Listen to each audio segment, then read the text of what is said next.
Welcome to Mental Health Monday. My name is Mick Coyle. Coming up on the programme this week. That there's so many positives and it's eased so many feelings of it's okay to have fun, it's okay to have joy, it's okay to do things that don't make money or aren't part of your usual routine. Like simply just to have an interest is healthy and allowed. Again, I think that's totally understandable, Katie, that if you've not been making these plans and you've not been in these environments, suddenly the idea of everyone going, right, let's all get together and let's all sit in a beer garden or whatever it would be. I can completely understand that some people will go, whoa, is that allowed? Am I safe? Is that a healthy thing to do? I've not done it for so long. You can't see it as a luxury. You can't see it as a bit naughty, and you can't see it as a bit of a guilty thing to do. You've got to see it as it's my responsibility to look after me. I've got to look after my mind and my body. And I'll be reminding you how you can make connections with mental health organisations within your community. It's Mental Health Monday.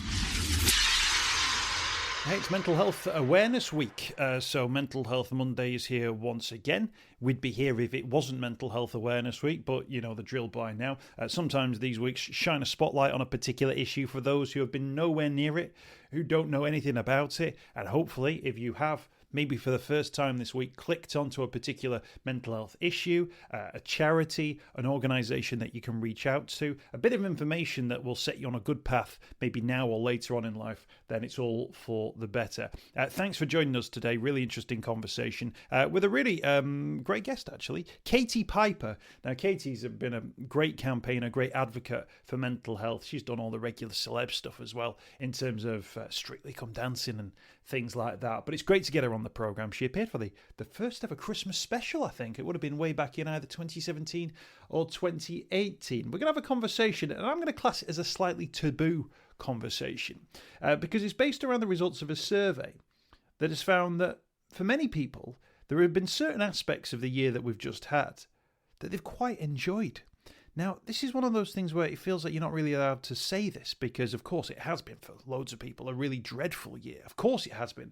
And I think we absolutely understand and empathise with people around why that's been the case, the death toll, the isolation and the impacts. But also for a lot of people, there have been chances to make connections with family members that they wouldn't normally see because they work long hours. They don't need to make long commutes anymore. Maybe they've been furloughed from their jobs and they've not had to worry about income and things like that.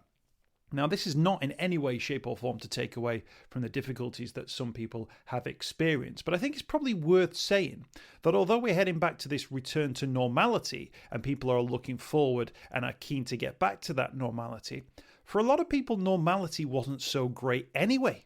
You know, we had this mental health time bomb that had gone off, which had led to these huge numbers around suicide. This is pre-pandemic, huge numbers around stress and anxiety and depression. And this was all before the pandemic came about. So maybe the disruption caused by the pandemic has created a situation where people have looked to find benefits. And in looking for those benefits, have found certain aspects of their time that they've been able to spend a little bit differently and find ways of coping. And I think we should celebrate that because actually I think it represents in people the fact that facing a difficult situation, they were able to find positives. And I'd sort of encourage you to sort of think what those might be within your own life. You know, what are those things that you will take forward from the pandemic? Because it can't all be bad, can it?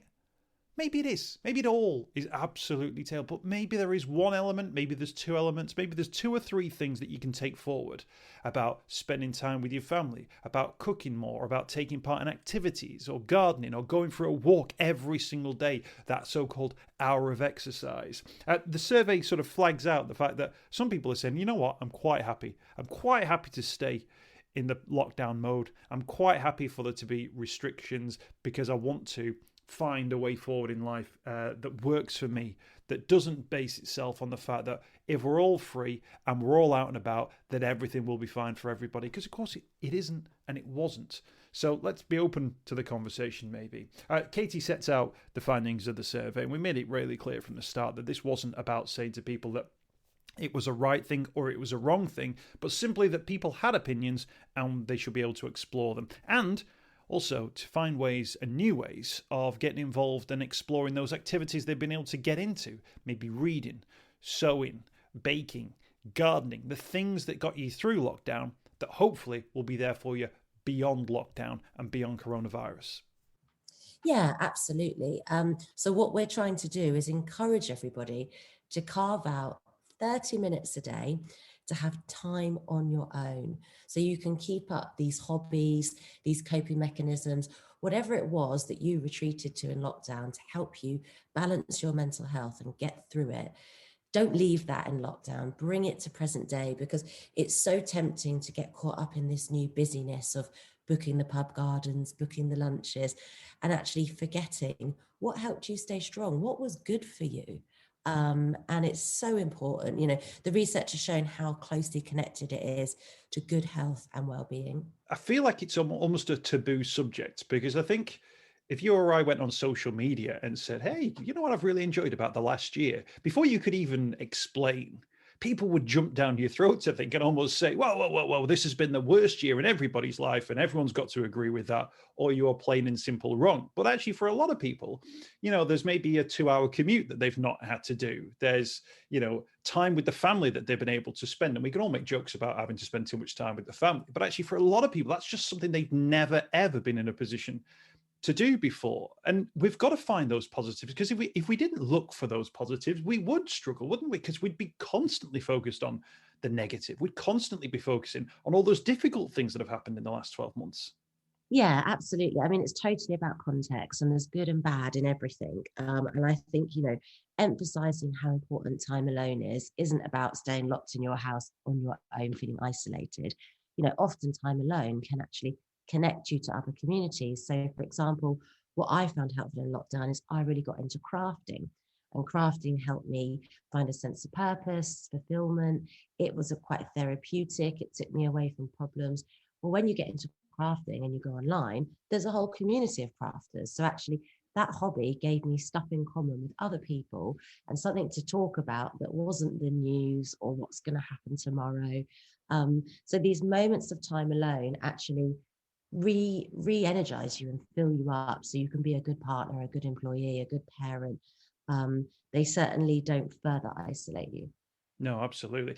And how difficult do you think it is to find that time? I think you've almost got to be proactive, haven't you, in making that time? You've almost got to make a decision to say, right, this next 30 minutes is for me, because we've all got busy lives, we've all got, you know, busy households, or we've all got, you know, plenty of other options of things to do, things to watch on TV, you know, the shows you've got to catch up on, the Zoom quiz you've got to play a part in.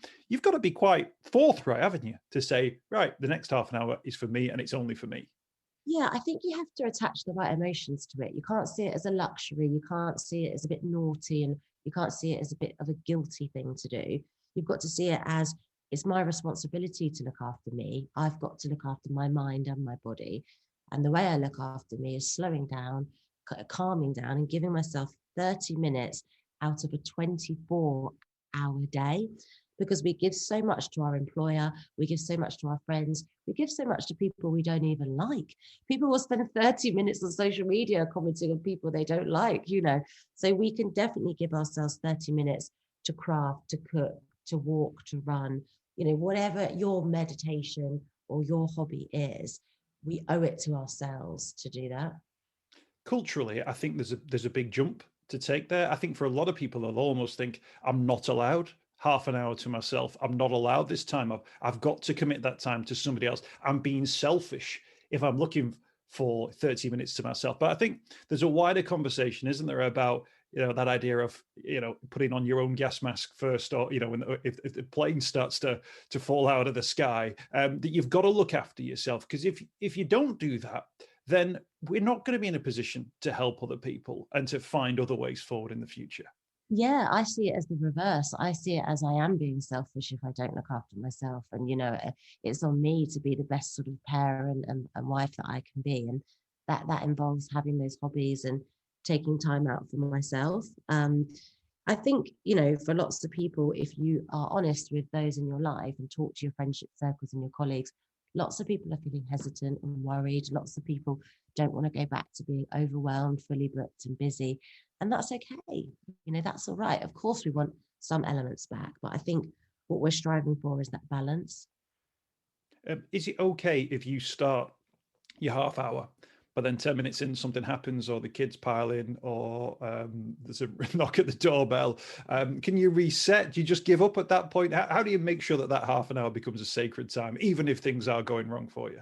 I think you have to plan and prioritize, you know. So for me, with the crafting, if I'm doing it with the kids, we do it at the weekend, and I make it an interesting project that they really want to do. So we were writing out our favorite sort of positive quotes, positive words, affirmations, and we were making them into sticky labels of our machines. Then we were going out for our hour's walk, picking up stones and pebbles and putting those stickers on the pebbles. And then we made a little basket at the end of the drive so that all the Amazon drivers, delivery people, other people on their walks could pick up the pebbles. So the kids would get really excited, like, who took my pebble? Is the basket empty? Can we make more? Can we Google more words? And then that would make them talk about emotions, and they'd want to do their walk to get the materials. So that would have no interruptions. And then they'd feel a sense of pride and sort of fulfillment. And similarly with me, when I was doing it in the evenings, I was making little handmade cards and notelets. And I started to think, great, I'm not buying loads of stuff and purchasing one-use things off Amazon. I'm home making them, a bit old school, going back to the way I was brought up, you know, quite traditional ways.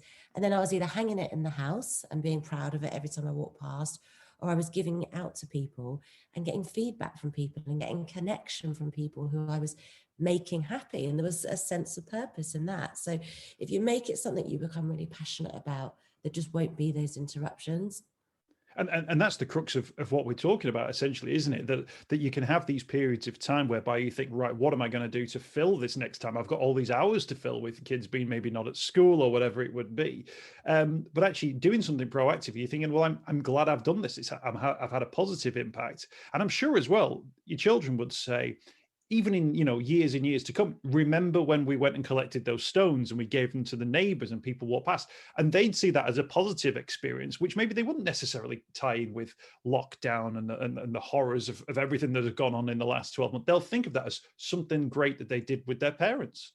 Yeah, they'll be proud. They would have enjoyed the time with their family. I mean, I think when you look back on your own childhood, the moments that you remember aren't necessarily about the sort of booked lunches out or the experiences that you had to pay for. Often the greatest memories are just created by somebody giving you their time. You know, time is so valuable. In terms of the stats, there's a really standout stat. There's a couple actually. 1 in 3 prefer lockdown life. 1 in 10 don't want lockdown to lift. And I understand maybe where the 1 in 10 are coming from. And I'm sure that 1 in 10 don't want to deny everyone else, you know, the freedoms that will come in the future as well. But it's interesting that all of those things that we've talked about, there are a lot of people, because we take a long time, don't we, to change our behaviors and our routines, who are now into a new routine. And as long as, you know, the wolves aren't at the door and you're able to sort of maintain, you know, your lifestyle, your home and so on and so forth with bills and so on and so forth, a lot of people will say, well, I quite like not having to commute. I quite like spending more time with my family. And actually, this element of lockdown life for me is a positive thing. And I guess it's about finding that time, those 30 minutes, that way of taking that into whatever's to come next. And whatever's to come next, we don't quite know, don't we, in terms of what the next 18 months will look like. But it's about finding your way through that, I guess. Yeah, I mean, I think people that learn new hobbies or skills and sort of got really good at them obviously experienced a positive impact on their mental well-being. So why would they not want to keep that? I suppose for everybody, it's actually about freedom and choice. And, you know, we like things to be spontaneous. We like to have the option if it's there. Like you said, it doesn't mean everyone wants to return to full fast pace every single day. But if you want to do that a couple of times a week and the choice is there, I think that's what people primarily want. But just not to have to feel guilty, just want to look after yourself and have time for yourself. That should be a very natural thing, and we should all want that for people, and to have that positive and that good sense of well-being. And there's a wider sense, actually, of maybe there's some of the stresses and the anxieties that come with this sort of period of adjustment. 21% of people in the survey were worried about making social plans, which again, I think that's totally understandable, Katie, that if you've not been making these plans and you've not been in these environments, suddenly the idea of everyone going, right, let's all get together and let's all sit in a beer garden or whatever it would be. I can completely understand that some people will go, whoa, whoa, whoa, is that allowed? Am I safe? Is that a healthy thing to do? I've not done it for so long that it doesn't quite feel normal to me. And I think that's a totally understandable anxiety, one that we should probably all have empathy with. Yeah, I just think never feel ashamed for your feelings and never sit with them alone. Voice them, and you'll find so many people around you feel the same. And then you normalize it. And then when you do go to do those things, you can preempt it and say, I'm really worried about this. And you don't have to put on a brave face, because bottling things up is where it starts to get sort of rotten to the core. You need to really speak freely with those around you, normalize it, and see that you're not the only one that feels like that, and then it will gradually pass. Have you turned down any invites, or are you saying yes to everything? Are you being selective when people are dropping you notes about things that are coming up in the near future? I've got to say, before lockdown, I was the person that turned down everything anyway. But yeah, I'm trying to be more mindful with my time. I'm trying not to overbook myself and prioritize the things that are important. But like everyone else, I'm also excited about having, a drink in a beer garden too, and that's okay. We mentioned as well, people being at home, and for a lot of people, home might not necessarily be a great place to be, either because of potentially the people who are within it, but also the state of people's homes with issues and various sort of things that they're dealing with. There can be damp problems and leaking roofs, and they, four walls that they simply don't want to look at. And I just wonder whether or not, when we look at people's wider mental health now, that these are the sorts of things we now really need to consider. What is somebody's home environment? We always place so much on workloads or stress levels or financial difficulties. But actually, I think it's almost proved within the last year that our home environment, either the actual bricks and mortar or the people that we are with, are crucial to how we feel about ourselves and how our mental health suffers or indeed thrives. Yeah, absolutely. I mean, I think we've seen more than ever how important connection is, network is, and it's those that are around us that are kind of our pillars in difficult times. And you're so right to say, everyone's home setup is different. Some people that it isn't a home, it's just a house, and they don't have that home environment, and it's incredibly difficult. And that's where community is key, charity is key. And again, where possible, we can support other people through those senses of community and charitable giving. And in terms of that, and you talked about the sewing community you'd find during this time, actually that sense of being part of something or being part of something new as well. I think that might be something as well that we can take forward within new communities, that we can feel, well, this is a new me, this is a positive part of me, and something that I'm now part of, not just because it was lockdown, but something that I can be part of for years to come. Yeah, I mean, I found a whole new community through cricket. When I got my machine and I started to go online and go on other blogs and see people were doing these things, and I had stuff in common with them, and we were creating the same stuff, and it was really quite uplifting. And sort of, you think, would you have found that before? Would you have been too busy to invest in a new interest? Would you have felt that you had the time in your schedule? So that there's so many positives, and it's eased so many feelings of, it's okay to have fun, it's okay to have joy, it's okay to do things that don't make money or aren't part of your usual routine. Like, simply just to have an interest is healthy and allowed. Absolutely. I think we'll almost sort of take time, won't we, to try and think, right, where am I at? Where's my head at after the year that we've just had as well? And maybe people can do that within that sort of half an hour period of reflection over a series of those half an hours, because it's a big question to answer. Do you feel yourself like you've changed? I guess we've all changed in certain ways, but do you think there's a measurable change in terms of what you've experienced in the last 12 to 18 months? Yeah, I mean, like I said, there's been the good and the bad, and I suppose I'm trying to focus on what's the good and how can I sort of hone in on that and keep that. But definitely slowing down hasn't been bad for me and my family, which has been a real positive thing. And sort of looking at numbers in terms of like 30 minutes of a 24-hour day, that is doable. We can prioritize that, we can protect that, we can, plan it, and not just say, oh, it didn't happen today. Plan it and say, it's going to be my lunch break, it's going to be in the evening, it's going to be waking up 30 minutes before the rest of the house, and make sure it happens. There's a great book. I don't know if you've got this one in terms of the roster of children's books that you'll have read over the years. It's the one. It's called 5 Minutes Peace, and it's the elephant family. And the mum just says she wants 5 minutes peace, and she goes up to the bath, and the kids get in the bath. She comes downstairs, and the kids come piling downstairs. But I think it kind of speaks of that thing, particularly for parents, where you're thinking, oh, just give me 5 minutes. So really what you're thinking is give me an hour and a half, give me the day off, give me a holiday. That's what you're really thinking. But just those 5 minutes could be absolutely crucial. Yeah, do you know what? I haven't read that book, but that does sound really lovely. I should check it out.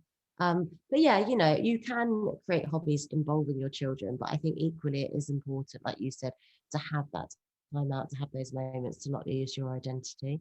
No, absolutely, absolutely. And mine has been gardening during this time. We moved just before the pandemic. We moved to a house with a garden. So I've been able to become essentially a gardener now with people dropping off for my birthday plants instead of beer, which is a marked change as well. But at the same time, that community sense that you're talking about, the Facebook groups that I go on now, I'm looking at who's growing what and what their soil type is. Now, I wasn't that person 18 months ago, but I'll probably still be that person in 18 months time, and actually sort of embracing those changes when they have been positive will be one certainly to come forward. Maybe I'll invite you around when it's all complete, Katie. We'll have a tea party. You can bring your little stones with your messages on. I'll set up a little space there, and and you can see the work that I've done.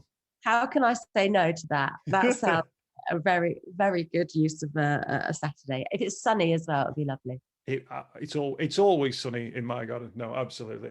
There you go. That's a social plan. That's the first thing I put in my social diary since lockdown started to ease. Katie, thank you so much for your time. Always a pleasure to catch up with you. Best of luck with everything that you're involved in for 2021 and beyond, and the crafting and the sewing and everything in between. Thanks for joining us on the program today.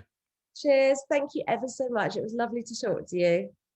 I hope you've enjoyed this week's podcast. Thanks for checking out Mental Health Monday. My name is Mick Coyle. You can find me on Twitter at Mr. Mick Coyle. You can also find me, Mick Coyle, on Facebook as well. Don't forget, if you want to speak to somebody about your mental health, you can do so. The Samaritans, free to call on 116 123. You can find mental health services where you are. Just look for the Hub of Hope. Type in your postcode. It'll find those mental health services close to you. And for support in a crisis, you can text SHOUT to 85258. That's if you're experiencing a personal crisis, you're unable to cope and need support. Shout to 85258. That's a text line. Do get involved in those services. In an absolute emergency, always remember the number to call is 999. Thanks for downloading the podcast this week. We'll be back next week with more Mental Health Monday.